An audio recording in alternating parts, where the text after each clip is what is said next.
Elementary teachers, in 2024, how about you grow a food garden with your class? How?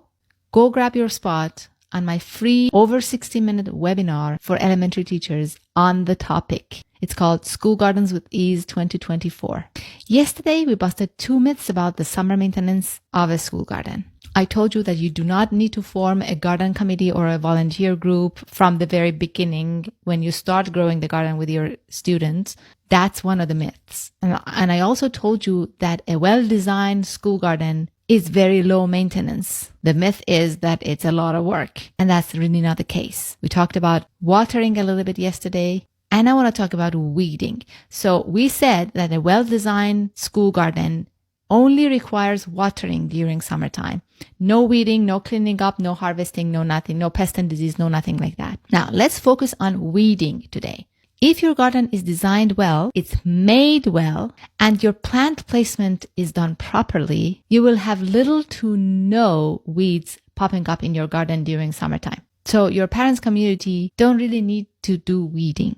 But not only that, for those few weeds that will be popping up here and there in your garden, you are better off leaving them there because you do not want your parents to weed out your garden. The main reason is in your garden, you will be leaving behind some short maturing vegetables such as lettuce and arugula to bolt and produce flowers and seeds. So when you come back in September or August or whenever you come back, you can take the kids for a seed saving lesson. Now, to an untrained eye, which most parents' eyes are, a bolting lettuce or arugula or radish or whatever you've left in the garden for bolting will look very much like a weed. Like they will not be able to tell the difference.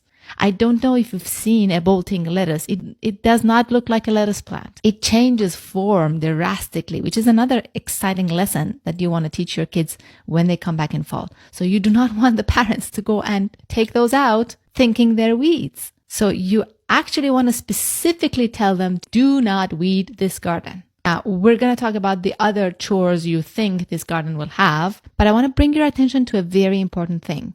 All of this about summer maintenance and an outdoor garden is about the phase 2 of your garden. You shouldn't be worrying about phase 2 at the beginning anyway. Right now, you should be thinking about phase 1. Now, if you go and join my free School Gardens with Ease 2024 webinar, which is over 60 minutes, I go thoroughly through all of these phase 1, phase 2, and all of that. This is not something that I can cover in these very short videos. Make sure that you don't miss it. School Gardens with Ease 2024. Go grab your spot.